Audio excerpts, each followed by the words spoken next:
પોરબંદરમાં આજે ભવ્ય રામનવમીની શોભાયાત્રા કાઢવામાં આવી છે. વિશ્વ હિન્દુ પરિષદ દ્વારા ભવ્ય શોભાયાત્રા કાઢવામાં આવી છે.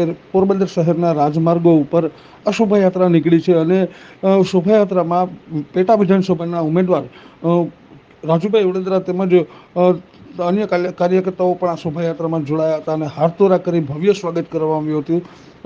ખારવાવાડથી લઈ અને એસપીપી રોડ સહિતના માણેક ચોક સહિત રાજમાર્ગો ઉપર આ શોભાયાત્રા છે તે ફરવાની છે.